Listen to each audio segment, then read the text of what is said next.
thank you for joining me on a beautifully sunny day in Cheshire. But as you can see by the big puddles and the wellies, we have been having a lot of rain. But I've been trying to find a prime spot for this video for a few days and it's not happened, so I've made it eventually. Somewhere that I can actually pull up on these narrow lanes and bring you to this. Right, let's zoom in on it. There we are. Now I am going to endeavour to splodge through this puddle.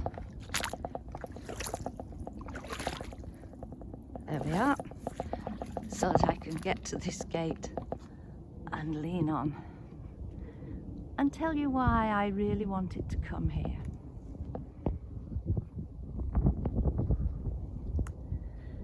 Well, I've lived in Cheshire for over 30 years now, but prior to this, I was born and brought up in Manchester. And a day trip out to Cheshire was a big treat. Sorry, I'm wobbling on very squishy ground here. I've now got to a point that I think I'm quite stable. And there was somewhere reasonably nearby called Daffodil Dell. I'd love to look into the history of it because I was always told that it belonged to a distant family member. Whether that's true or not, I don't know. But you can imagine, as a child, coming across this, seemingly just sitting in the middle of a field, surrounded by sheep. It blew my mind. I mean, it was finished, it was completed in 1957. We'd only just got a television then. And it was television that ended, I don't know if it was midnight or before midnight, with the national anthem. Nothing like 24 hours with zillion channels. No, we started off with just one channel. No Doctor Who, no science fiction. And if there was, it was very basic.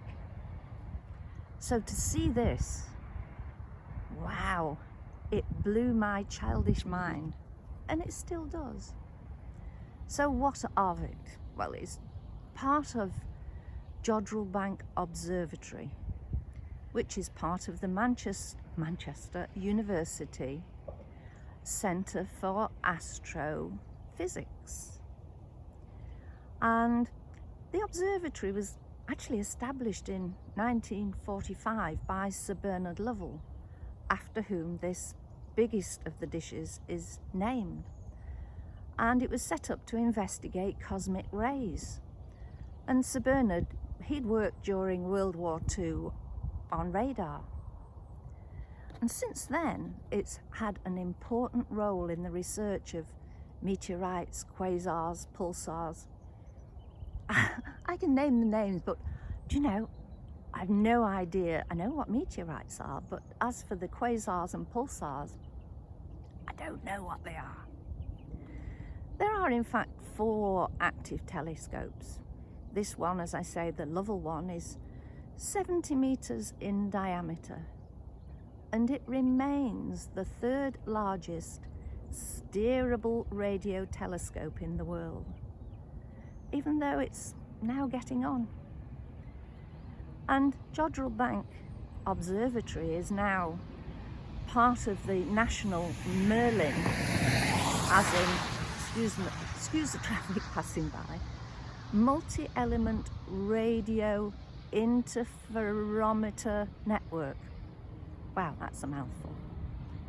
And in 2019, Jodrell Bank Observatory was actually listed as a UNESCO World Heritage Site. though it might be getting on in age, but like some other oldies of us, it's still serving a very useful purpose. And it's led me to investigate these lanes of mine over the past few days, because obviously, as I said, it's movable. It tilts at different angles. And every time I've come, it's either been tilting where I couldn't park to get a shot of it. It had been twiddled round somewhere else. And today I thought, right, I'm going to do it no matter what. So it's not the shot that I wanted, but do you know, it's good enough for government work. So I'm going with it. And I shall now plodge back through the puddles and go on, because I'm having a day of recording and I'm really looking forward to it.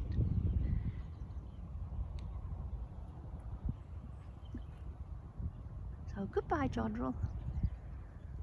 And I see it whenever I go down the roads on either side. Brings back memories of childhood, and it still feels as if it's just sitting in the middle of a field. Though there are no sheep today. Thank you for listening. Thank you for joining me. Take care. And remember, we oldies, we can still achieve. Bye.